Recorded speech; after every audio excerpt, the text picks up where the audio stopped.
이것이 복음이다. 보라, 섬김의 주님이다. 마태복음 20장 28절 말씀입니다. 인자가 온 것은 섬김을 받으려 함이 아니라 도리어 섬기려 하고 자기 목숨을 많은 사람의 대속물로 주려 함이니라. 복음을 설명합니다. 이사야 53장 5절 말씀. 주님이 찔리신 것은 우리의 허물 때문이요 주님이 상하신 것은 우리의 죄악 때문이라. 주님이 징계를 받음으로 우리가 평화를 누리게 되었고 주님이 채찍에 맞음으로 우리가 나음을 얻게 되었습니다.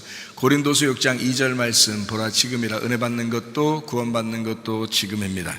예수님은 성령으로 잉태하였습니다. 그리고 6월 어린 양 예수님이 이 땅에 오셔서 우리를 구원하러 오셨는데 침례를 받으실 때 우리의 모든 죄가 그에게 넘어가고, 그리고 그 상태에서 광야에서 이제 시험을 받으셨는데 다 이기셨습니다. 그리고 3년 반 동안 아버지 일을 충실히 하시다가 십자가 못 박혀 돌아가시면서 우리의 죽음까지도 다 해결해 주셨습니다. 예수님은 구원자가 되시고 회복자가 되시고 치료자가 되십니다.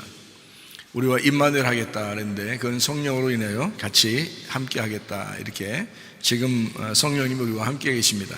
이렇게 같이 있겠다라고 말씀하는 겁니다. 거듭나야 된다는 거죠. 우리가 땅에서 태어난 사람들이 하늘로서 다시 태어나야 된다, 말씀으로 다시 태어나야 된다, 이런 말씀인데요, 그러려고 우리가 교회 나온 겁니다.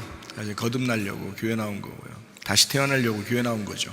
그래서 다시 태어난 사람들, 그리고 다시 태어나려고 하는 사람들, 이 사람들이 교회의 이제 일원이 돼서 함께 이제 교회 생활하다가 천국이라는 교회로 가게 되는 것입니다. 사도행전 4장 12절 말씀이요, 다른 이로서는 구원받을 만한 이름을 우리에게 주신 적이 없다 그랬습니다. 갈라디아서 2장 20절 말씀. 그리스도의 믿음으로 살아가야 된다. 내 믿음 말고 변하지 않는 그리스도의 믿음으로 살아가야 된다는 말입니다. 베드로전서 1장 9절 말씀. 믿음의 결론은 영혼의 구원을 받는 것이다. 누가복음 12장 20절 말씀. 어리석은 사람은 자기 영혼이 어떻게 될지 모른다, 이렇게 되어 있죠. 베드로전서 2장 25절 말씀. 영혼의 목자와 감독 되시니 예수 그리스도에게 우리가 돌아왔다. 주님이 우리를 돌보시고 감독하시고 지키시고 보호하실 것이다.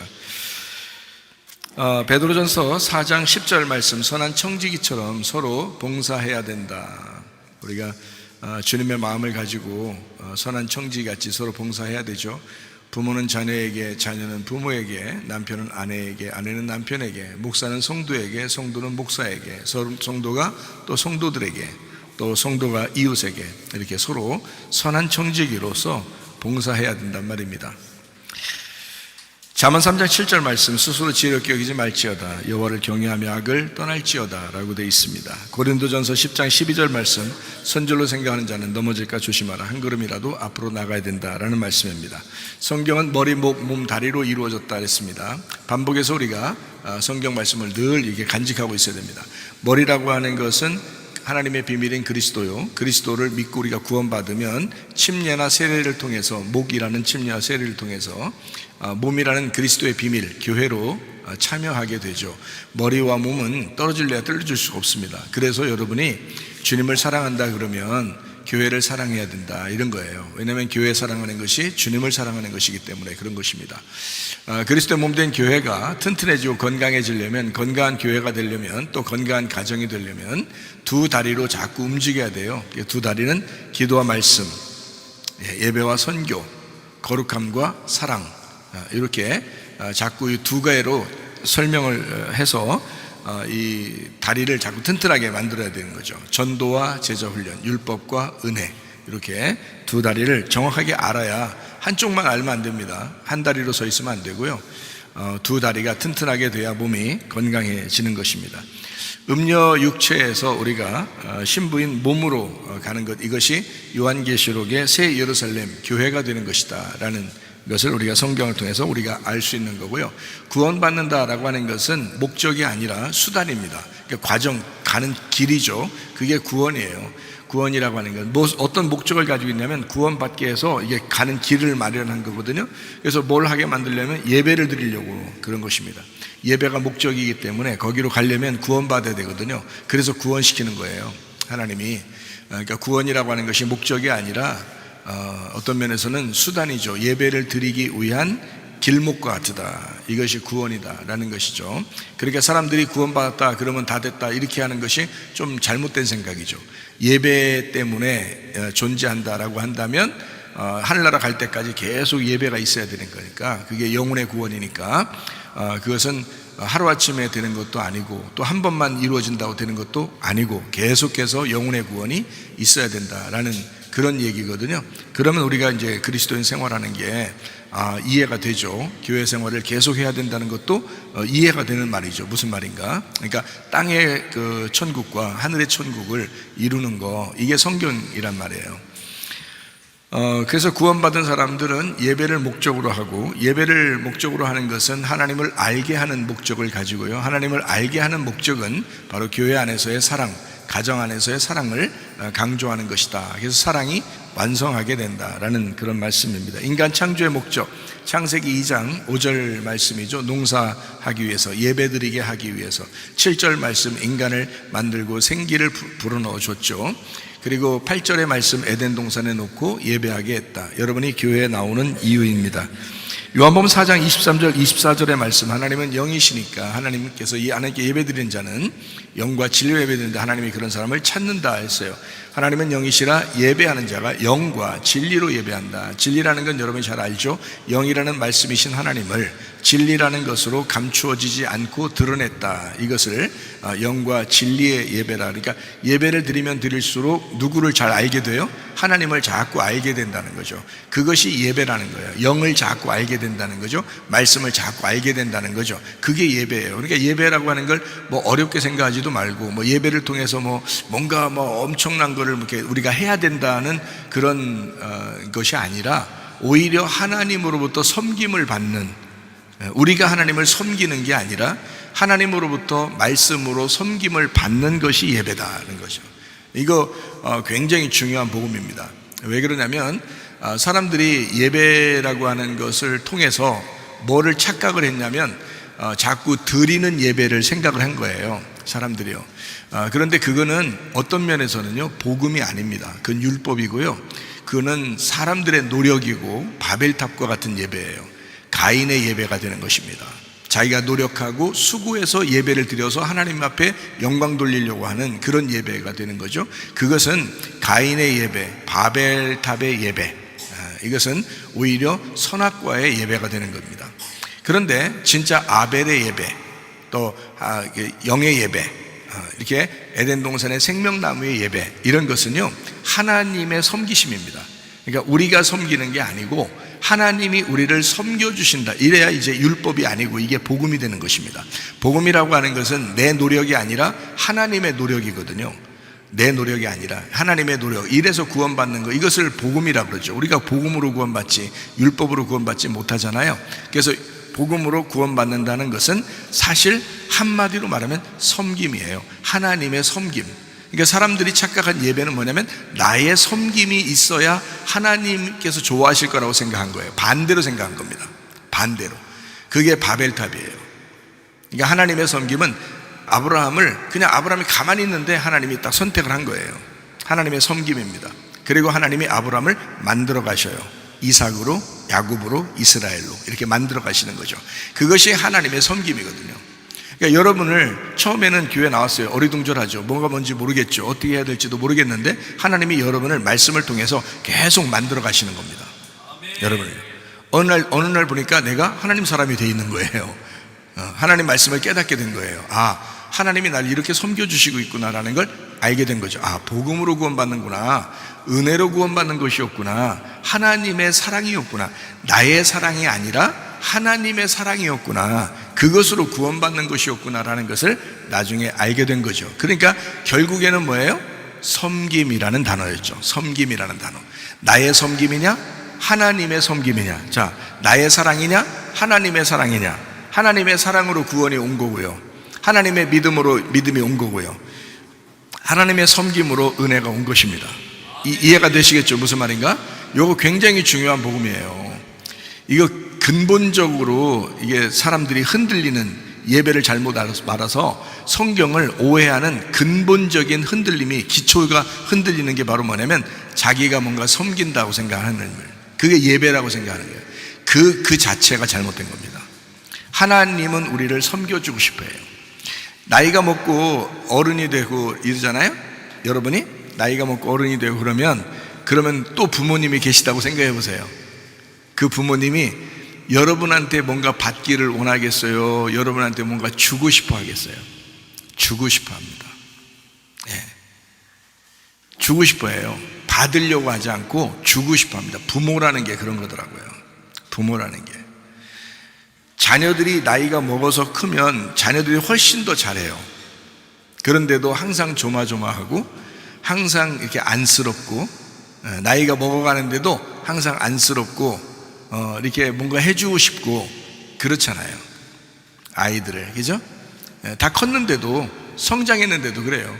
저희 어머님이 제가 이제 집에 방문했다가 나올 때 되면 차 조심해라. 운전 조심해야 돼. 이렇게 하고 꼭 그래요. 운전 우리 어머니보다 제가 훨씬 잘합니다. 제가 운전 훨씬 잘해요. 운전을 얼마나 오랫동안 했겠어요. 그러면서 내가 운전한 지가 면허 따고서 한 지가 얼마나 오래됐는지 몰라요. 운전이요. 그런데도 우리 어머니가 제가 나갈 때 되면 운전 조심하라고 그래요. 운전해 보시지도 못했었는데 우리 어머니가. 근데 운전 조심해라. 왜? 그 부모 마음이거든요. 그게 부모님 마음이에요. 그러니까 부모님은 자녀를 늘 이렇게 뭐래도 섬겨주고 싶은 거예요. 그래서 우리 그 한나의 전도회가 목장 예배를 드리잖아요. 그럼 목장 예배 드리면 뭐 떡도 가져오고 말해요. 뭐 이렇게 빵도 가져오고 과자도 가져오고 뭐 이렇게 해서 음료수도 가져오고. 그래서 한나의 전도회가 이렇게 놓고 가는 게 있어요. 그리고 같이 드시다가 목장에서 놓고 가는 게 있어요. 그러면 저한테 딱 전화가 와요. 전화 와서 목사님 어디요? 내가 어디 있는 게 그렇게 왜 이렇게 궁금하셔요? 어디요? 어디 있어요? 아유, 오늘 떡이 있어. 떡 좀 와서 가지고 가. 떡 좀 먹어. 이게 부모 마음이라고. 이게. 그러니까 알았어요. 내가 꼭 가서 같이 먹을게요. 이렇게 얘기를 한단 말이에요. 그게 무슨 마음인지 아니까. 부모님이 왜 그렇게 말씀하시는지 그걸 알겠으니까 거기 가서 먹어줘야 너무 좋아한단 말이에요. 하나라도 이렇게, 어제는 인절미떡이 있더라고요. 그래서 그 인절미떡을 이렇게 하나 집어서 이렇게 먹으면 그렇게 좋아하셔요. 네, 그렇게 좋아하셔요. 그러니까 뭐 또 빵 같은 거 이렇게 놓잖아요. 떡 같은 거 이렇게 놓고 그러면 이렇게 하나 먹으면 너무너무 좋아하셔요. 저를 제가 이렇게 먹는 거 이렇게 보면 행복한가 봐요. 네, 그리고 거기 그 사모님한테 꼭 갖다 줘. 이렇게 얘기하고요. 그렇게. 왜냐면 항상 이렇게 주고 싶으니까 그런 거거든요. 그런 마음이에요. 그 부모님 마음이더라고요. 그러니까 여러분 이걸 가만히 이렇게 생각해 보세요. 우리가 뭔가 착각하고 있는 거예요. 뭔가 잘못 생각한 겁니다. 우리가 하나님한테 뭔가 해야지 하나님 좋아하실 것인 줄 알았었던 거죠. 그 자체가 잘못된 겁니다. 성경의 근본이 흔들리는 거예요. 그죠? 기초가 흔들렸죠. 하나님은 우리에게 뭔가 줄 때 행복한 거예요. 주고 싶을 때 그게 행복한 거였더라고요. 부모님들 다 그렇죠. 여기, 그죠? 자녀들한테 뭐래도 만들어주고 뭐래도 이렇게 해주고, 뭐가 있을 때 자녀 오라 그래서 뭐 주고 싶고 막 이러잖아요. 그죠? 여러분 안 그런 사람 없죠 여기? 뭐 받고 싶어요? 그 부모도 아니요. 부모는 물론 부모 받아야지. 받을 사람이 있어야 또 자녀가 또 주고 그러지. 줄 재미도 나지. 또 생각해. 받을 사람이 없는데, 아유, 그러니까 이러잖아요. 나중에, 야, 부모님 계실 때, 살아계실 때 잘해라. 친구들이 그런 얘기 하죠. 그죠? 살아계실 때 잘해. 우리 부모님 돌아가시고 나니까 내가 드리고 싶어도 드릴 사람이 없다. 뭐 이런 친구들도 있잖아요. 일찍 부모님 여인 사람들이 그런 얘기 하거든요. 그러니까 뭐 드릴 수 있는 분이 계시다는 건 우리로서는 축복이죠. 뭔가 드릴 수 있다는 건 축복이죠. 그렇지만 부모 입장에서 보면 또 자녀들에게 뭔가 줄 때 행복한다고요. 행복하고 기쁘고 아무 조건이 없어요. 조건이 없어요. 내가 이렇게 줬으니까 너 나중에 어떻게 해야 돼? 내가 이거 맡겨놓는 거야. 네가 나한테 얼마나 줘야 될지 알겠어? 이렇게 얘기하지 않는다고요. 그냥 주고 싶다고요. 부모가 그런 거고요. 자녀들은 또 거기에 감사하고 감격하고, 또 부모님의 마음을 이해하게 되면 그거를 받을 때도 행복하고 또 뭔가를 부모님에게 챙겨드려야 되겠다라는 그런 생각을 하게 되죠. 이게 선순환입니다. 그러니까 하나님이 우리를 섬겨주셨기 때문에 우리가 하나님 앞에 예배드리고 싶은 거예요. 그게 감사하고 싶은 거예요. 그게 예배라고요. 우리는 감사하는 거예요, 하나님 앞에. 그런 예배를 우리는 드리고 있는 것입니다. 영과 진리의 예배, 주님을 잘 알아가는 예배, 하나님의 마음을 아는 예배입니다. 디모데전서 4장 5절 말씀과 기도로 너희가 거룩해진다. 말씀을 들음으로 구원받죠? 믿음이 생깁니다. 말씀을 들으면 믿음 생겨서 구원받아요. 구원받으면 예배로 인도하시고, 예배로 인도되면 하나님을 잘 알게 되고, 하나님 알게 되면 교회를 사랑하게 되고, 가정을 사랑하게 되고, 서로 사랑하게 되어 있다라는 말씀입니다. 그게 천국이라는 거예요. 사랑이 천국이에요. 그럼 반대 지옥은 뭐겠어요? 미움이 지옥이죠. 미움이 지옥이에요. 사람 미워하는 거요, 진짜 사람 미워하는 것만큼 괴로운 거 없어요, 여러분. 사람 미워해봤나요, 여러분? 사람 미워해봤나요? 사람 미워하는 것만큼 괴로운 거 없어요. 그게 지옥이야. 그게 마음속의 지옥이야. 아유, 사람 사랑해보면 속에 행복합니다. 천국이에요. 그러니까 서로 사랑하고요, 가정에서도 교회에서도 사랑하시기를 바랍니다.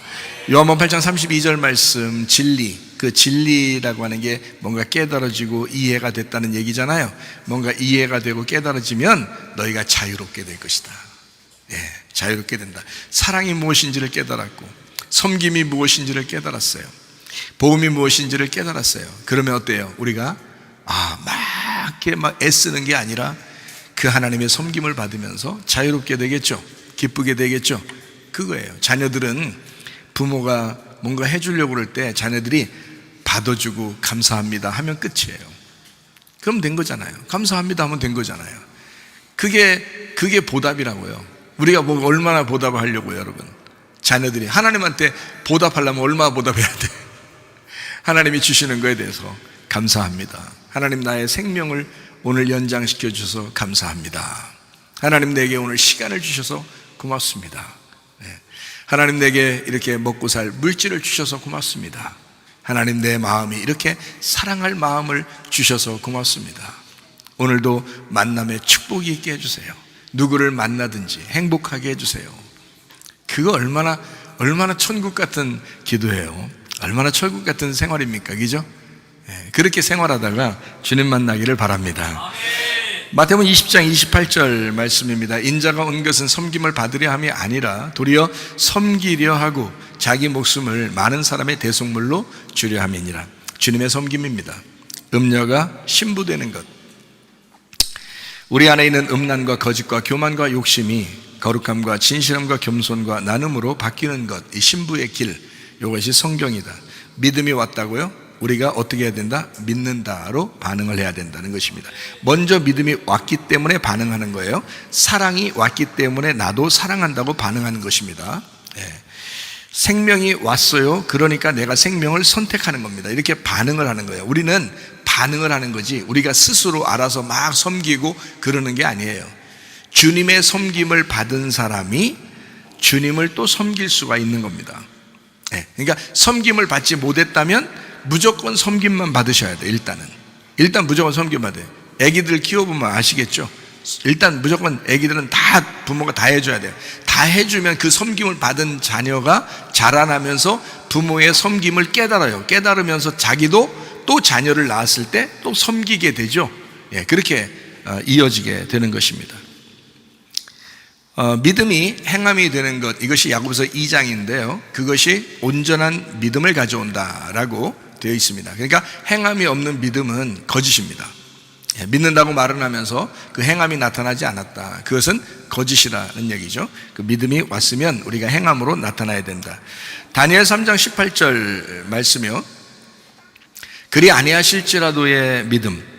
다니엘의 세 친구, 그들은 거대한 그 바벨론 세상에서 타협하지 않고 그 믿음을 소유한 사람들이었다. 다니엘서 6장 10절 말씀이요, 고집스러운 루틴, 패턴을 가지고 있던 그 다니엘이 생활 습관적으로 반복해서 기도하던 사람이었다. 그 믿음이 견고한 사람이었다. 우리가 어떤 믿음으로 살아가야 될 것인지 결정해야 합니다. 이건 선택입니다. 다니엘도 그렇게 선택하고 사는 겁니다. 다니엘의 세 친구도 그것을 선택하고 사는 겁니다. 내가 죽어야지 결심했던 겁니다. 그냥 죽어도 좋다. 내가 하던 생활대로, 그 믿음 생활대로 내가 그냥 살아야지. 왜? 그 생활의 패턴이란 말이에요. 원래 하던 반복적인 믿음의 생활이었던 거죠. 여러분의 믿음의 생활이 반복되지 않으면요, 여러분 습관이 안 됩니다. 믿음의 생활이 반복돼야지만이 그 생활을 여러분 드디어 나타낼 수 있는 거예요. 믿음의 루틴이 있어야 됩니다. 여러분 신앙생활에는 반드시 그 반복, 그래서 복 중에 가장 복, 반복, 이 반복을 잘 할 수 있는 사람이 되어야 됩니다. 기도도 반복해서 계속 할 수 있는 사람, 하나님의 말씀 읽는 것도 마찬가지, 말씀을 듣는 것도 마찬가지, 예배를 드리는 것, 찬양을 하는 거, 기도하는 거 다 마찬가지예요. 이렇게 반복해서 할 수 있는 거. 어떤 사람은 한번 하다 마는 사람이 있어요. 그건 안 돼요. 반복해서 할 수 있어야 되죠. 거룩한 생활을 해야 되겠다, 겸손한 생활을 해야 되겠다, 진실한 말을 하면서 생활해야 되겠다, 욕심 부리지 않고 내가 생활해야 되겠다, 이거 반복입니다. 반복해서 할 때 그 사람이 되는 거죠. 어쩌다 한 번 하는 것으로는 말이 안 되는 거예요. 반복해서 할 때 이것이 생활 습관이 되고 그런 사람이 되니까 다니엘의 새 친구 같은 사람이 나오는 거고, 다니엘 같은 사람이 나오는 것입니다. 믿음의 사람. 그러니까 어쨌든 우리가 그 하나님으로부터 인정받는 사람이 돼야지 하나님이 무시하는 그런 사람이 되면 안 되겠죠. 다니엘서 12장의 2절 3절에 말씀해 보면 세 종류의 사람이 나타납니다. 자는 자 중에 영생을 받은 자가 있고요, 이게 이집트를 떠나서 예배드리는 광야의 신앙인들을 말하는 것입니다. 두 번째로 수치를 당해서 부끄러움을 당하는 사람들이 있습니다. 이 사람들은 이집트로 다시 돌아가자는 거예요. 다시 거짓말도 하고, 다시 외식적이기도 하고, 다시 욕심도 부리고, 다시 교만하기도 하고, 다시 음란하기도 하고, 그렇게 살아가겠다는 거예요. 이건 수치스럽고 부끄러운 생활을 하게 되는 것입니다. 그런가 하면 세 번째, 지혜 있는 자가 있습니다. 이 지혜 있는 자는 많은 사람을 옳은 대로 돌아오게 하는 사람입니다. 이 사람들은 주님과 함께 별같이 빛나는 사람들이다. 이런 사람들. 그러니까 여러분이 교회 나왔어요. 이왕이면 애굽에서 머무르지 말고, 광야에서 멸망하지 말고 가나안 땅에 들어가야 되고요, 뜰에서 머무르지 말고 성수에 들어가고 지성소까지 가서 그 주님을 만나셔야 된다, 이 말이에요. 1층에 머무르지 말고 2층에 올라가고, 2층에서 머무르지 말고 3층에 올라가서 창문 열고 주님을 만나야 된다. 이것이 우리 믿음 생활입니다. 성경에는 생명책에 기록된 사람이 있고 사망책에 기록된 사람이 있다 그랬죠. 제가 지금 요약해 드리는 겁니다. 생명책에 기록된 사람은 예수님이고 예수님과 함께 있는 사람입니다. 사망책에 기록된 사람은 바리새인들이고요, 그리고 서기관들, 바리새인들, 유대인들, 그 당시에 주님을 반대하는 사람들이에요. 이렇게 이런 사람들은 사망책에 기록된 거예요. 하나님이 분명히 심판할 사람이 있는 거고요, 하나님이 사랑할 사람들이 있는 겁니다. 성경책에 나와 있는 사람 중에서. 그래서 어떤 사람은 야곱이라는 사람이 있고, 어떤 사람은 에서라는 사람이 있고요, 어떤 사람은 아벨 같은 사람이 있고, 어떤 사람은 가인 같은 사람이 있단 말이에요. 그러니까 어떤 사람이 될 것이냐라고 하는 것은 선택이에요. 우리가 어떤 내 속에 그 두 가지가 같이 있는데 내가 붙잡는 겁니다. 어떤 사람으로 살 것이냐. 그러니까 광야에서 멸망받을 사람으로 살 것이냐, 아니면 여호수아와 갈렙처럼 살 것이냐. 이것도 우리의 선택이라는 거죠. 그러니까 우리가 모세를 따라가고 여호수아와 갈렙을 따라가면 우리는 가나안 땅에 분명히 들어갑니다. 그런데 광야에 그 수많은 사람이 선택했던 애굽으로 돌아가자, 또는 우리가 이렇게 살아도 되지 않겠냐, 많은 기독교인들이 그렇게 살지 않느냐, 이렇게 얘기하는 그것으로 따라간다면 그냥 멸망하는 사람이 됩니다. 요즘에는 교회 다니는 사람 중에서 담배, 술, 음란, 거짓, 외식, 이거 굉장히 많더라고요. 사람들이 그냥 그래도 되는 줄 알더라고요. 교회 다니는 사람 중에서 그런 사람들이 참 많더라고요. 좀 어때? 조금은 어때? 막걸리 정도는 어때? 이런 식으로 이렇게 얘기하는 사람들도 있고 그렇더라고요. 그런데요, 하나를 용납하면 두 개가 용납되고요, 두 개를 하다 보면 세 개가 용납되고요. 처음부터 그 사람이 고주망태였겠습니까? 그렇지 않죠. 처음에는 한 잔이에요. 살짝 아마 맛만 봤을지도 몰라요. 그러다가 한 잔, 그 다음에 두 잔, 그 다음에 세 잔, 그 다음에 네 잔, 그 다음에 다섯 잔, 그 다음에 이제 부어라 마셔라, 그 다음에 술이 자기를 먹어버리는 거예요. 이렇게 내가 술을 먹다가 술이 나를 먹어버리는 거예요. 그렇게 하면 담배 피는 것도 마찬가지. 처음에는 처음에 담배를 갖다 10개를 갖다 다 꽂아놓고서 이렇게 피는 사람이 어디 있겠어요? 무슨 악기처럼. 그런 거 아니잖아요. 하나를 살짝 뻐끔 담배, 그것도 껍뻐끔으로 뻐끔뻐끔 하는 거 있잖아요. 그런 뻐끔이라고 하더라고요. 뻐끔뻐끔 하다가 이게 쓴데 이러면 이제 안 하는 사람이 있는 거고, 그래서 한번 쟤들이 너무 폼 잡고 하니까 한번 해보자 하면서 뻐끔뻐끔하다가 한번 들이마셔보고 이게 막 들어갔다가 이상하게 소화되는 것 같으네. 뭐 이게 밥 먹고 뭐 한번 먹으니까 또 소화되는 이런 식으로. 아니 친구들이 그러더라고. 옛날에 친구들이 학교 다닐 때 보니까 담배 피면서 하는 말이, 야, 밥 먹고서 담배 피니까 소화가 잘 돼. 이런 얘기를 해요. 폐가 좀 조심스러운데 지금 내 생각해보니까 걔들 지금 잘 안 만나서 모르겠는데 하여튼 그렇더라고요. 이게 처음부터 막 많이 피겠냐고. 하나 뻐끔뻐끔하다 조금씩 하나 피다가 2개 피다가 3개 피다가 4개 피다가 점점점 많아지는 거예요. 하나를 용납하면 2개가 용납되고 2개를 용납하면 3개 용납, 이렇게 된다. 이 죄라는 것은, 마귀라고 하는 것은 여러분을 그런 식으로 잠식해 들어갑니다.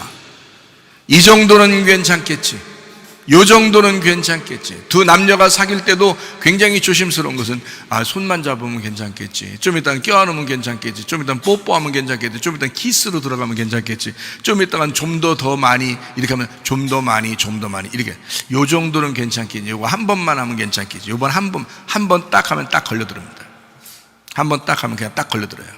귀신이요, 그냥 죽은 귀신이 아니야. 다 살아있어요. 영적인 것이기 때문에 살아있어요. 그래서 귀신이 하여튼 한 번 딱 물렸다, 이 귀신한테 물렸다 그러면 끝까지 추적해 들어갑니다. 끝까지 쫓아다녀요. 그거를 완전히 없애는 것은 불가능해요. 인간으로서는 불가능해요. 어떻게 하면 할 수 있느냐? 마약도 똑같죠. 마약도 한 번 하면은, 한 번만 딱 하면 그게 생각나가지고 계속 마약을 하게 된다잖아요, 사람이. 그래서 마약인 거야. 마귀가 주는 약이라고 해서 마약이라 하는 거예요. 그래서 그런데요, 이 마약을 완전히 끊을 수 있는 방법도 있더라고요. 보니까 그 마약이 안 끊어지는 건데 끊는 사람도 있더라고요. 끊는 사람들 조사를 다 조사하니까 100% 기독교인이에요. 100% 기독교인, 100% 완전히 회개한 사람이에요. 진짜 그거에 지긋지긋함을 느끼고 회개한 사람은, 거기서 벗어난 사람이 100%가, 이건 하나님의 역사가 아니고서는 벗어나질 못하는 거예요. 마약이라는. 음란도 마찬가지입니다. 거짓말도 마찬가지입니다. 외식하는 것도 마찬가지입니다. 욕심 부리는 것도 마찬가지입니다. 여러분, 교만한 것도 마찬가지입니다. 사람이 해결할 수 있는 방법이 없어요. 이거는 하나님이 해결해 주셔야 돼. 이건 하나님만이 해결할 수가 있어요. 그러니까 완전히 죽어서 회개한 사람, 이 사람들은 또 가능하더라고. 그런 사람이 개 중에 100명 중에 1명, 1000명 중에 1명, 이런 사람이 나오더라는 말이에요. 그 한 사람이 되시기를 바랍니다. 혹시 여러분이 그런 죄에 빠졌다 할지라도 완전히 벗어날 수 있는 방법은 예수 그리스도에게 돌아오는 방법밖에 없어요. 사람으로서는 할 수 없다고요. 내가 사람이 할 수 없다는 걸 내가 알기 때문에 사람은 할 수 없어, 사람은 할 수 없어 라는 말을 계속합니다. 저는요.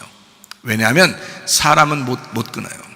사람은 못 끊는다. 사람이 힘으로 안 돼요. 또 생각나고 또 생각나고 그래가지고 사람은 못 끊어요. 근데 완전히 죽어서 다른 사람이 돼버리면, 땅에 태어난 사람이 하늘로서 다시 태어나 버리면 생각조차도 안 나게 됐어요. 하나님 앞에 기도하세요. 하나님, 내가 생각도 안 나게 해주세요. 하나님, 내가 생각도 안 나게 해주세요.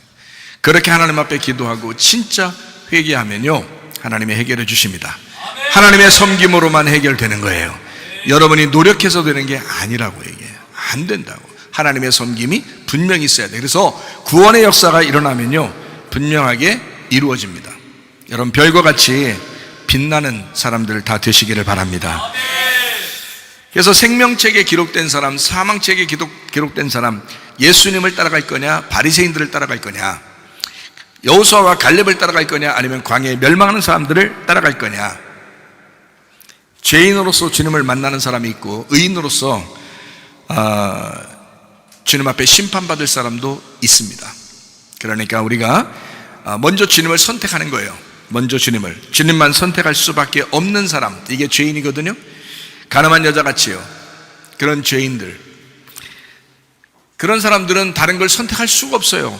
이미 잡혀왔고 이미 죽을 수밖에 없는 사람들, 이런 사람들은 그냥 뭐 죽은 거죠. 죽은 건데 예수님께서 내가 너를 정죄하지 아니한다, 대신에 다시는 이렇게 하지 마라.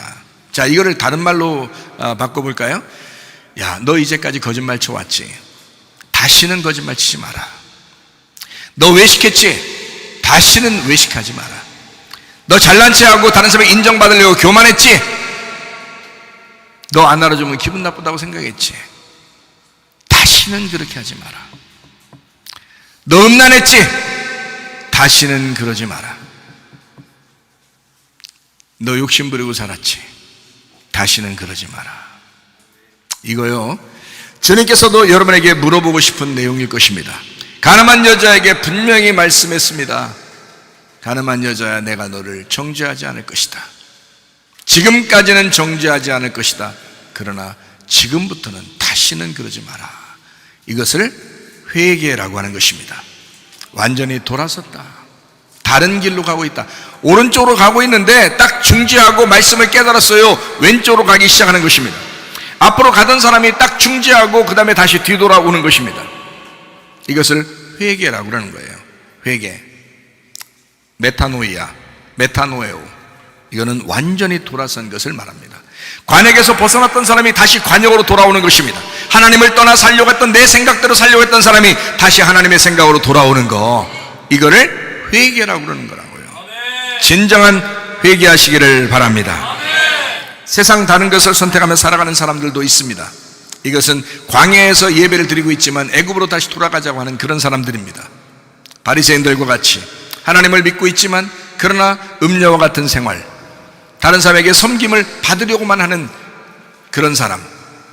그러나 예수님과 그 신부는 다른 사람을 섬기려고만 합니다. 다른 사람에게 뭔가 받으려고 하는 것이 아닙니다. 그런 보상을 노리고서 하는 것이 아니라 그냥 그저 섬기는 것입니다. 그것은 예수님과 신부들만이 할 수 있는 거예요.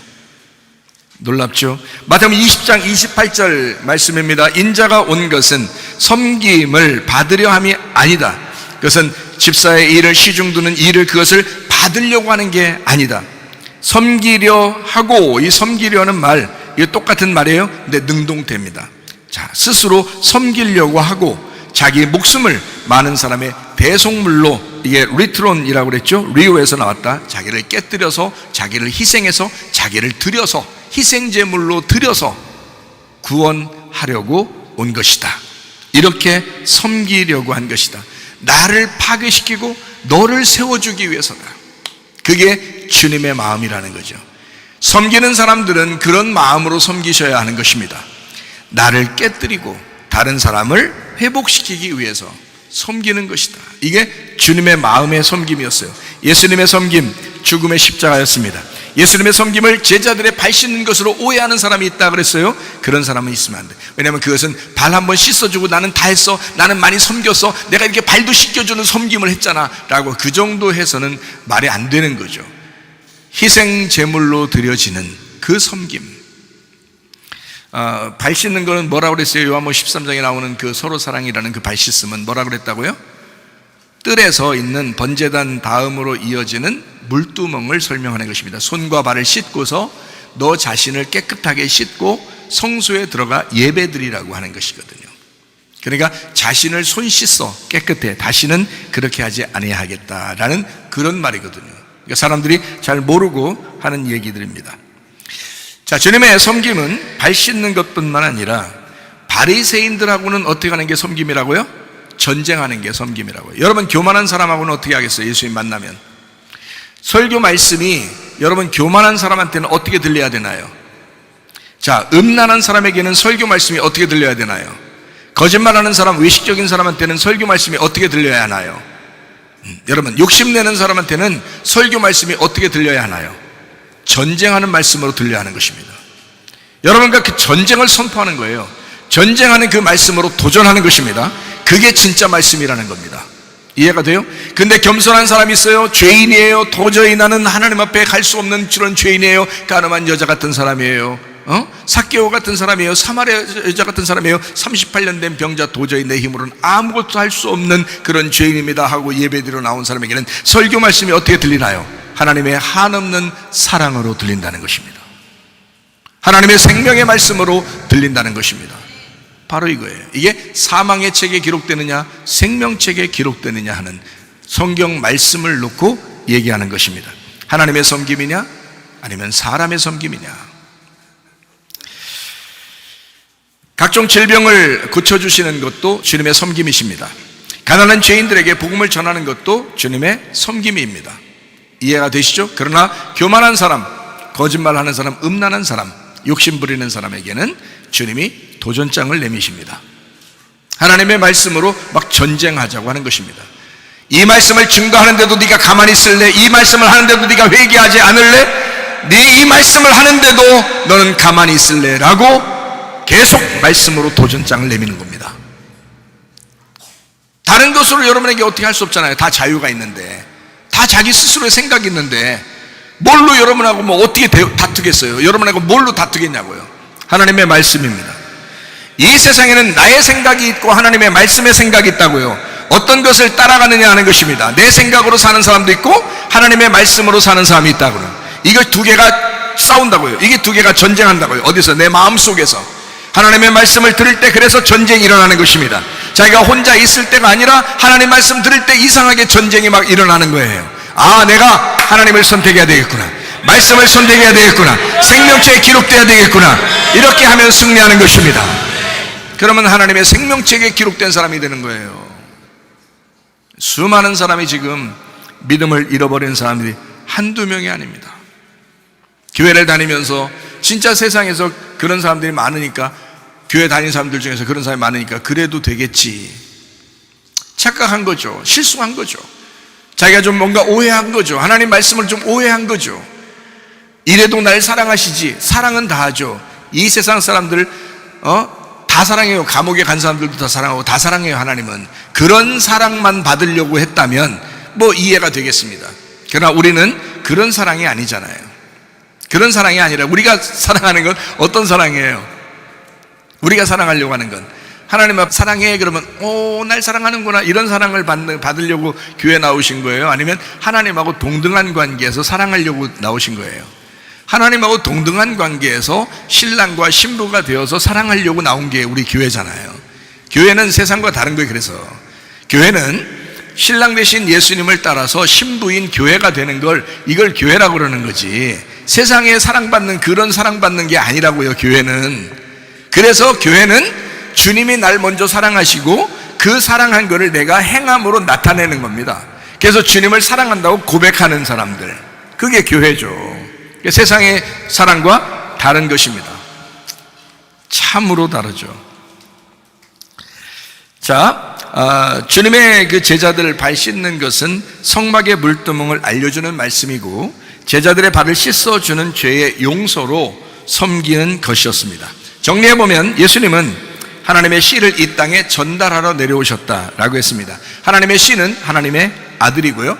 그래서 밭이 있고 그 밭에다가 씨를 심는다라는 말들을 성경에서 하는 것입니다. 하나님의 아들 예수의 씨를 전달하려고 내려오는 것, 이것을 하나님의 섬김이라고 하는 것입니다. 그러면 여러분 하나님의 섬김을 지금 받고 있는 거네요. 그렇죠? 여러분의 밭에 지금 말씀이 심겨지고 있잖아요. 이것은 하나님의 섬김이라고요.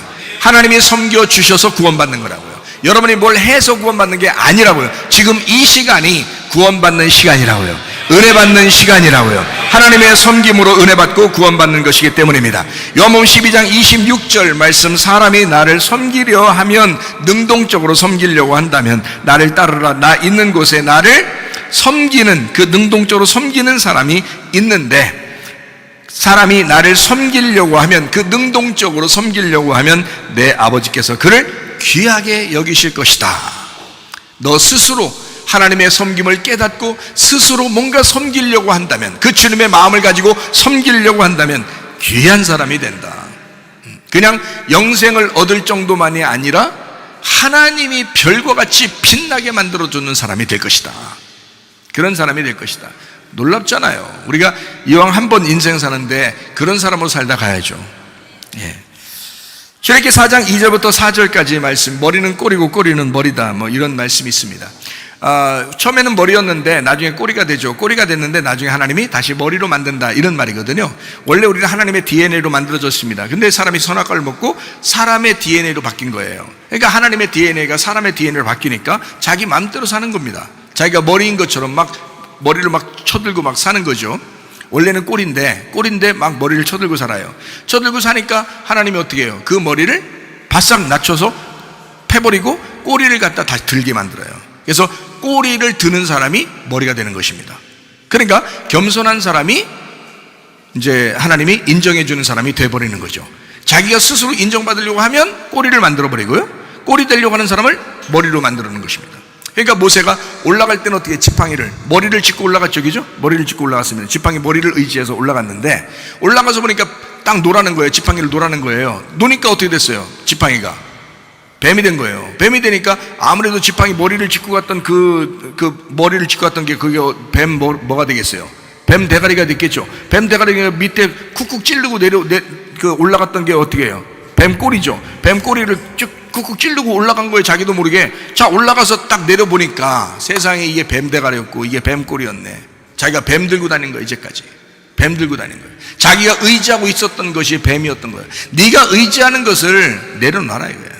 내려놔라. 내려놨어요. 내려놨더니 머리하고 꼬리가 뱀이 쫙 이제 막 움직이는 거예요. 막 깜짝 놀라서 모세도 막 그때나 지금이나 뱀은 좀 징그럽다 생각하는가 봐요. 깜짝 놀래 있으니까 하나님이 어떻게 해요? 야, 다시 머리 들으라면 다 물리면 큰일 나잖아요. 꼬리를 잡아라 이러잖아요. 뱀의 꼬리를 잡아라. 그거 안 물리게 하려고 꼬리 잡으라 했겠어요? 아니에요. 이건 사인이라고요. 사인. 밑에서부터 머리를 딱 잡고 올라갔던 너가 다 노니까 뱀이지. 네가 의지하던 게 다 뱀이야. 너의 환경, 네가 의지하던 모든 거 다 그게 뱀이야. 이게. 그래서 그걸 놔라. 그 다음에 꼬리 잡아라. 너는 꼬리야. 너는 꼬리야. 네가 꼬리가 되려고 하면 그걸 머리 만들어줘. 그래서 뱀의 꼬리를 딱 잡으니까 지팡이 머리가 되는 거예요. 이게. 지팡이 머리가 되니까 내려올 때는 이제 어떻게 해? 올라갈 때는 뱀 꼬리를 찍으면서 올라갔는데, 내려올 때는 어떻게? 뱀 대가리 찍으면서 내려오는 거야. 뱀 대가리 찍으면서. 자, 뱀 대가리를 밟으신 분이 누구셔요? 예수님이시잖아요. 뱀 머리를 이기신 분이 예수님이시잖아. 그래서 뱀 대가리 찍으면서 내려왔다. 머리는 꼬리고 꼬리는 머리가 되었다. 자, 하나님의 DNA로 창조된 우리가 사람의 DNA로 살아가려고 할 때 하나님은 다시 이것을 하나님의 DNA로 바꾸는 것, 이것이 하나님의 뜻이었다. 이게 성경입니다. 섬김이라는 하나님의 섬김이에요. 하나님의 섬김. 여러분과 저는 마치 우리가 뭔가 하나님을 섬기려고 한다고 생각하지만 절대 그렇지 않습니다. 겸손한 사람이 하나님이 높이실 것입니다. 예, 높아지려고 하는 자를 반드시 낮춥니다. 그러니까 겸손하세요. 자꾸 낮아지려고 하세요. 그러면 하나님이 여러분을 높이시게 될 거란 말이죠. 높아지려고 한다? 뱀대가리 쳐들고 살아가려고 한다? 이거 반드시 낮추십니다. 특별히 우리 교회 같은 경우는 그런 거 인정 별로 안 합니다. 높아지려고 하는 자는 반드시 낮아지게 될 것이고요, 낮아지려고 하는 사람은 반드시 높아지게 될 것입니다. 집에서도 마찬가지예요. 집에서도 높아지려고 하지 말고 자꾸 낮은 자로서 이렇게 섬기려고 하면 좋을 것입니다. 주님은 섬김의 모델이 되셨습니다. 섬김의 주님이 부족한 사람들을 섬길 때 섬기면 섬길수록 더 인정받았다.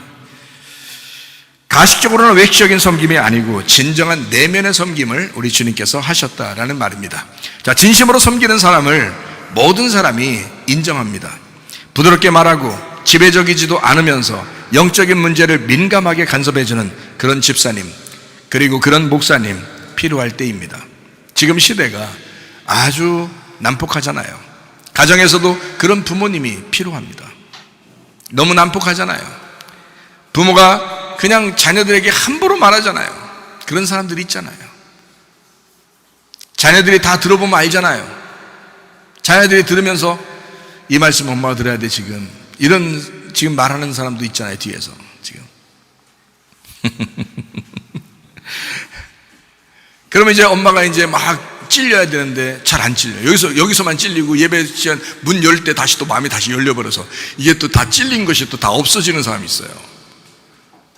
그런 사람들은 우리 예배 끝나고 난 다음에 여기 앞에 와서 푸시업 한 300개씩 하고 가야 돼. 기억날 때까지. 영적인 문제를 민감하게 간섭해주는 그런 집사님, 그런 목사님이 필요한 때이다. 양들은 다 압니다. 집사나 목사가 양들을 진정으로 사랑하고 섬기고 있는지 잘 압니다. 그래서 우리 교회에서 생활하려면 진짜 집사님다운 집사님으로 생활하시기 바랍니다. 목사도 뭐 눈치 보면서 그렇게 하려고 하지 않는데 항상 조심스럽게 생활해요. 왜? 다 보잖아요. 그리고 집사님들도 다 본다고요. 젊은 사람들이 안 볼 것 같죠? 다 봅니다. 저거 집사다운 집사다, 저거는 진짜 잡사다운 잡사다. 이렇게 다 알아요.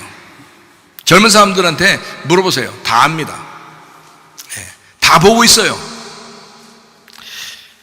그러니까 진짜 양들은 다 알거든요. 그러니까 진짜 집사다운 집사, 목사다운 목사, 우리 교회에 성도들이 다 되시기를 바랍니다. 양들은요, 섬김을 받아야 하는 존재들이고, 섬기는 자가 있다고 하는 것은 섬김을 받는 자가 있기 때문에 그렇습니다. 섬김을 받는 자가 있다는 것은 반대로 섬기는 자가 있기 때문에 있는 것입니다. 섬기는 자가 주의해야 될 점이 있습니다. 섬기는 사람이 주의해야 될 점, 섬긴 것을 드러내려고 하지 마시기 바랍니다. 섬겼다 그러면 그냥 그거로 끝나야 돼요. 섬기고 섬긴 것을 그냥 잊어버려야 됩니다. 다시 말하면 성경에서도 이렇게 가르치죠. 오른손이 하는 것을 왼손이 모르게 해라. 왼손이 하는 것을 오른손이 모르게 해라. 왜? 잊어버려라. 잊어버려라. 내가 섬겼다고 해서 그걸 자꾸 섬긴 거 안 잊어버리고 자꾸 기억하고 있다면 너무 안타깝죠. 자기가 괜히 인정받고 싶은데 안 나눠주는 거예요. 기분이 안 좋겠죠. 그러나 진실한 사람은 그런 거 연연하지 않습니다. 그냥 섬기면 그거로 끝난 거죠. 누군가는 섬김을 받을 것이고 누군가는 예수님처럼 섬기는 자가 있을 것입니다. 예수님은 얽매였던 사람들의 죄의 문제를 풀어주기 위해서 섬기셨습니다. 누가 나와 함께 또 이 목사와 함께 예수님의 그 심정으로 죄의 문제를 풀어주기 위해서 교회를 섬길 것인가? 누가 나와 함께 갈 것인가? 누가 동역할 것인가? 로마서 16장에는 바울은 자기 동역자들의 이름을 썼습니다. 거기에 바울의 동역자들의 이름을 쓴 그 이름들은 생명책에 기록된 것입니다. 바울이 인정할 만한 동역자들이었습니다. 바울은 이 사람도 이런 것 때문에 너희들이 기억해야 된다. 이 사람 이름은 너희들이 이렇게 기억해야 된다 라고 로마서 16장에 이름 한 사람 한 사람을 거론하면서 바울의 그 생명책에, 그 성경의 서신서에 그것을 썼습니다. 그 이름들은 생명책에 기록된 이름들이죠. 그럼 여러분과 저의 이름에서 우리 교회에서는 적어도 우리 교회에서 인정받을 만한, 목사가 인정할 만한 그런 인물들, 그런 생명책에 기록될 만한, 이 사람은 성경책에 이 사람의 이름을 써놔도 되겠다 할 정도의 그런 동역자들이 나와야 되는 거죠. 그게 우리 교회 성도들이 돼야 되는 거죠. 바울 시대에 그 사람들만 동역자가 아니잖아요. 지금 시대에 여러분 우리 성도들이 동역자잖아요. 옛날 바울 시대에만 그 교인들이 그런 사람들이 아니잖아요. 지금 우리들 안에서도 바로 생명책에 기록되는 그런 동역자가 있어야 되는 거잖아요. 우리 교회가 그런 사람들 되시기를 바랍니다. 그런 사람들이 다 생명책에 기록된 사람들, 하나님이 인정하는 사람. 사무엘상 19장 10절 말씀입니다. 사울이 단창으로 다윗을 벽에 박으려 하였으나 그는 사울의 앞을 피하고 사울의 창은 벽에 박힌지라 다윗이 그 밤에 도피하매 라고 되어 있습니다. 자, 주님의 섬김을 받고 주님을 섬기는 사람은 무조건 부딪힌다고 잘한 것은 아닙니다. 자, 제가 얘기하는 걸 잘 들어요. 피할 때는 피해야 합니다. 전력 낭비라고 그러죠. 힘 낭비하는 겁니다. 괜히 섬겨준다고 막 앞에서 피해를 당하는데도 이렇게 그런 사람들이 있습니다. 우리 주변에 피해야 될 사람은 피해야 합니다. 다윗이 만약에 사울을 미워한 거 아니에요? 사울을 사랑하니까 사울이 딱 창으로 확 던지니까 다윗이 나는 사울을 섬겨야 돼 짠 이러면서 그냥 그 자리에서 뻥 뚫려가지고 벽에 딱 박혀서 그냥 그대로 십자가 딱 매달린 것처럼 그냥 딱 죽었다. 그거로 끝. 하나님은 다윗을 통해서 두 번째 왕, 진짜 이스라엘의 왕을 만들려고 했는데 그 자리에서 섬긴다고, 사울을 섬긴다고, 사울을 사랑한다고, 사울 섬김 이러면서 딱 했다가 그냥 창 박혀가지고 그냥 죽어버리면 어떻게 해요? 말이 안 되죠? 여러분 섬긴다고 해서, 자, 목사가 여러분을 섬긴다고 해서 여러분이 목사를 계속 피해를 준다면 목사는 어떻게 돼요? 그 사람을 피해야 됩니다. 그 사람으로 인하여 내가 죽는 거거든요. 잘못하면. 자, 만약에 옆에 있는 성도들 중에서 누군가 계속 피해를 주는 사람이 있어요. 계속 미워하고 계속 피해를 주고 이런 사람들 어떻게 해야 돼요? 피해야 합니다. 잘못하면 자기가 병 걸려 죽어요. 다윗은 굉장히 용맹한, 골리앗을 때려 죽일 만한 그런 용맹한 용사였는데도 불구하고 피했습니다. 맞선다고 해서 다 잘하는 것은 아니다. 피할 것은 피해야 된다. 무슨 말인지 알죠? 왜냐하면 세상에 너무 얼투당투하는 사람들이 많이 살기 때문입니다. 이상한 사람들이 많아요. 세상 사는 사람 중에. 괜히 섬긴다고 뭐 깔짝깔짝 하지 마세요. 피해도 됩니다. 그거 지혜로운 것이다. 고린도전서 15장 1절부터 4절까지 말씀해 보니까, 형제들아 내가 너에게 전한 복음을 알게 한다. 2절에 보니까 이렇게 돼 있어요. 너희가 만일 내가 전한 그 말을 굳게 떼 믿지 아니하였으면 그로 말미암아 구원받을 것이다. 3절에 보니까 그리스도께서 우리 죄를 위하여 죽으시고, 그리고 4절에 보니까 장사한 바 되었다가 사흘 만에 살아났다, 이렇게 돼 있어요. 그래서 진정한 복음을 믿으면 구원받는데, 이게 뭐냐면 예수님의 죽으심과 예수님의 부활하심이에요. 이것이 복음입니다. 우리에게 복음은요. 그러니까 죽는 것이 있으면 부활하는 것이 같이 따라와서 이게 복음, 구원이라고 하는 것이거든요. 복음은 죽음과 부활입니다. 하나님의 섬김은 나를 죽이시려는 겁니다.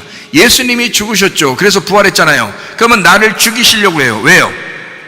나의 죽음을 통해서 다른 사람을 섬기도록 만들려고 하는 거죠. 그죠? 나의 죽음을 통해서 다른 사람이 살게 하려고.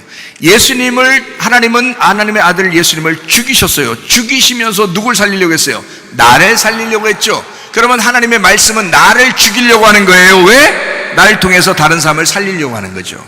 자, 내가 철저하게 죽었더니 우리 집사람이 행복하겠죠. 그것입니다. 내가 철저하게 죽으면 우리 집사람이 행복한 거예요. 내가 철저하게 죽으면 우리 아들, 딸이 행복한 거고요. 내가 철저하게 죽으면 우리 어머니가 행복한 것입니다. 내가 철저하게 죽으면 성도들이 행복한 것입니다. 나를 만나는 사람들이 행복한 거죠. 그러나 내가 죽지 않으면 피곤한 거예요. 다른 사람을 피해를 주는 거고 피곤하게 만드는 것이다. 교회 생활하다 보면 괜히 미워하는 사람도 만나고 괜히 나를 도와주는 사람도 만납니다. 미워하는 사람 때문에 괴롭고 슬픈 적도 많지만 그건 나를 성숙시키는 그런 도구였다는 것을 나중에 알게 됩니다. 이게 뭐냐? 하나님의 섬김이었다는 거죠. 그런 사람들을 통해서 우리를 성숙시키려고 하는 것도 하나님의 섬김이라고요. 하나님의 섬김은 나를 죽이는 것입니다. 또한 하나님의 섬김은 나를 살리는 것입니다. 엉뚱한 상황에서 나를 돕는 손길들도 많았습니다. 저의 경험입니다. 하나님의 간섭하심이 아니면 도저히 일어날 수 없는 일들도 많았습니다. 나 또한 하나님의 섬김을 받고 이제까지 살았습니다. 하나님의 섬김은 언제나 놀라운 것이었습니다. 나 같은 망나니를 가만 놔두지 않고 하나님의 종으로 만들어 놨으니 생각해 보세요. 나 같은 것도 하나님의 종으로 만들 거라면 여러분 같이 괜찮은 사람들은 훨씬 더 하나님의 종으로 만들어 놓죠. 나 같은 사람도 하나님의 종으로 만들어 놨다면. 하나님은 참으로 대단하신 분이십니다. 자, 섬김을 다시 한번 생각해 봅니다. 내가 하나님을 먼저 섬기는 게 아니고 하나님이 나를 먼저 섬겨주시는 겁니다. 자, 이해가 되시겠죠? 하나님이 먼저 나를 섬겨주시는 거예요. 하나님이 나에게 집사가 되어서 섬겨주시고 나는 그 하나님을 집사가 돼서 섬기는 것입니다. 내가 먼저 집사가 아니라 하나님이 먼저 집사가 되셔서 나를 먼저 섬기셨고요. 그리고 내가 집사가 돼서 하나님을 섬기게 된 것입니다. 순서는 항상 이렇게 돌아갑니다. 이해가 되시죠? 이해가 되시죠? 그러니까 교만할 수 없어요. 신랑이 먼저 신부를 위해서 집사가 되어 섬겨야 합니다. 그게 성경책입니다. 그런 신랑을 신부가 집사가 돼서 섬기는 것입니다.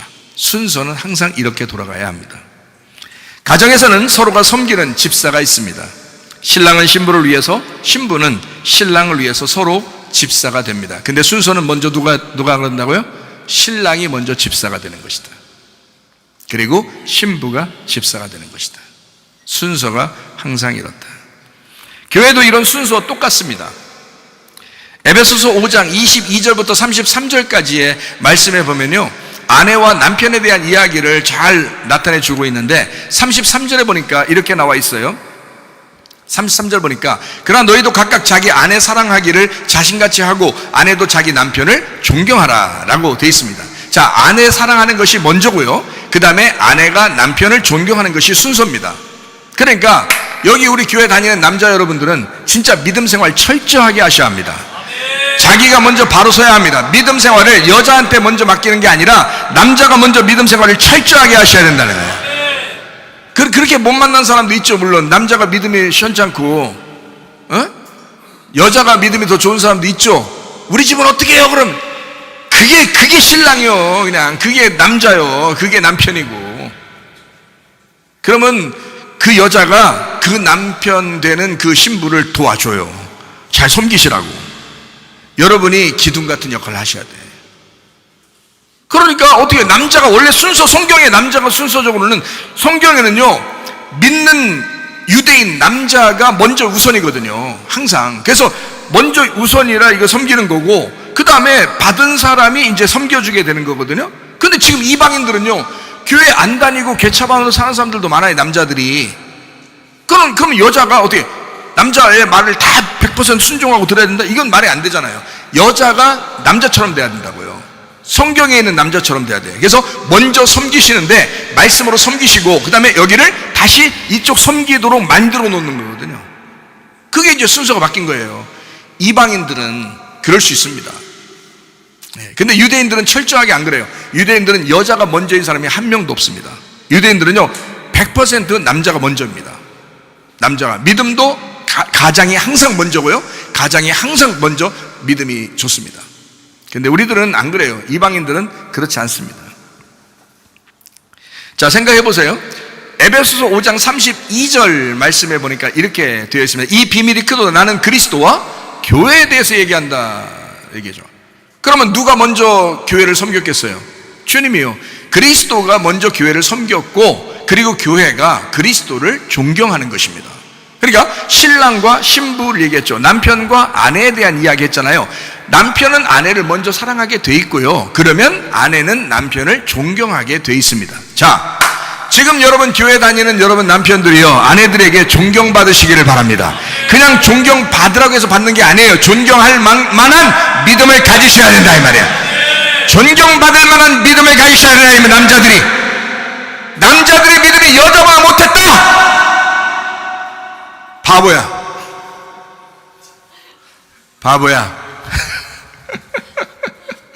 에이 바보, 등신, 멍청이, 병신.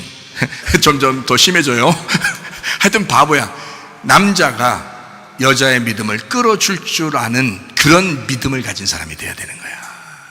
우리 교회 다니는 사람들은 성경적으로, 왜냐하면 그리스도가 교회를 위해서 그렇게 먼저 섬기시고 사랑했다. 그래서 우리 교회가 그리스도를 존경하고 예배드리며 사는 것입니다. 당연히 남편이 아내를 그렇게 사랑한다면 아내는 남편을 존경하게 되어 있습니다. 저도 때로는 집에서 존경받고 삽니다. 좋은 말 많이 듣고요, 존경받고 삽니다. 좋은 말 할 때 일찍 들어오라고 그러고요, 좋은 말 할 때 밥 먹으라고 그러면 빨리 나오라고 그러고요. 좋은 말 많이 듣고 삽니다.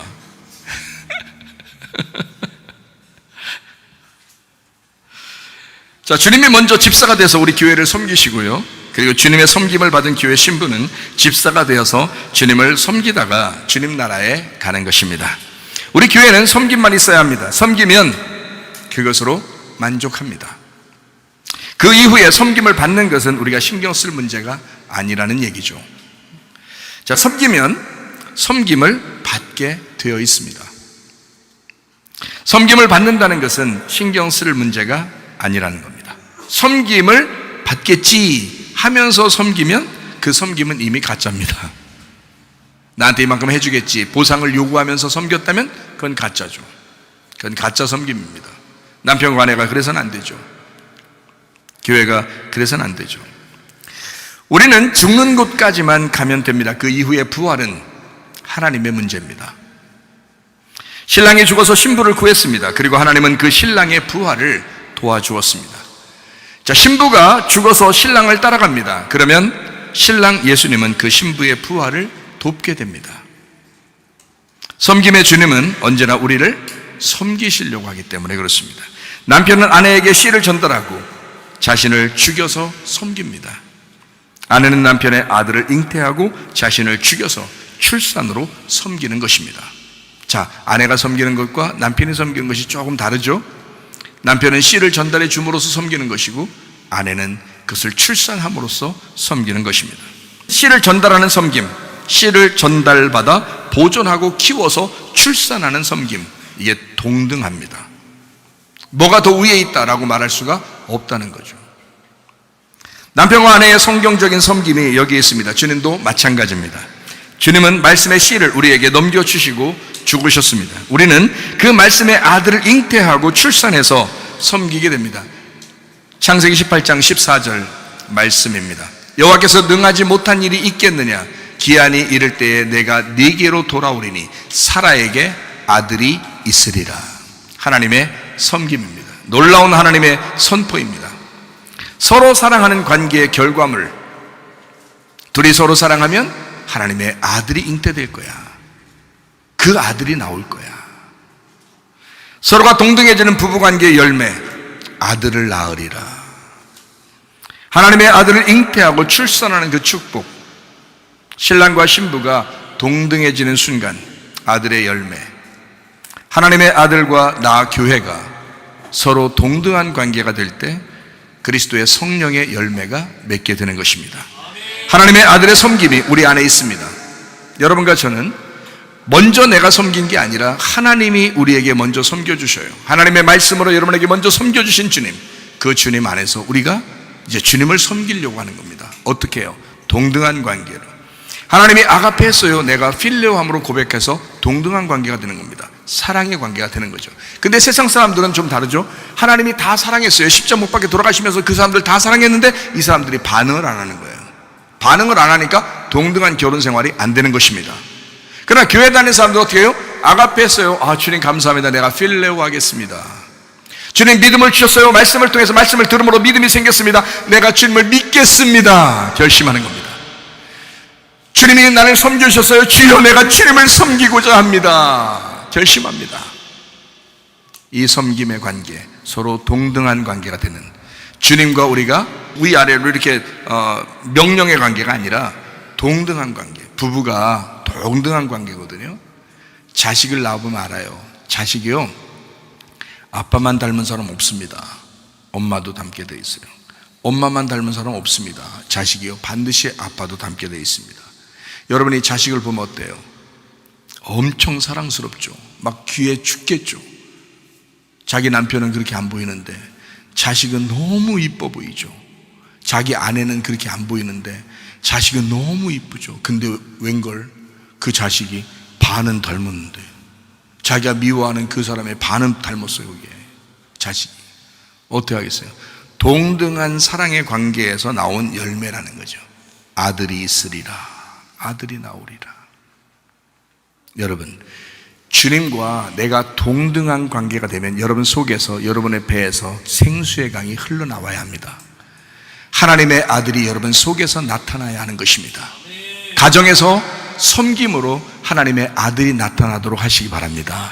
교회에서도 섬김으로 하나님의 아들이 나타나도록 하시기 바랍니다. 성경 읽고 마치도록 하겠습니다. 마태복음 20장 28절 말씀이요, 인자가 온 것은 섬김을 받으려 함이 아니라 도리어 섬기려 하고 자기의 목숨을 많은 사람의 대속물로 주려 함이니라. 요한복음 12장 26절 말씀이요, 사람이 나를 섬기려면 나를 따르리라. 나 있는 곳에 나를 섬기는 자도 거기 있으리니 사람이 나를 섬기면 내 아버지께서 그를 귀히 여기시리라. 우리 하나님 아버지의 사랑과 은혜에 감사를 드립니다. 하나님, 그리스도 예수의 섬김을 통하여 하나님 우리가 주의 사랑을 깨닫습니다. 주님과 함께 동행하다가 주님 만나게 도와 주시옵소서. 예수님 존귀하신 이름 받들어 기도 올리옵나이다.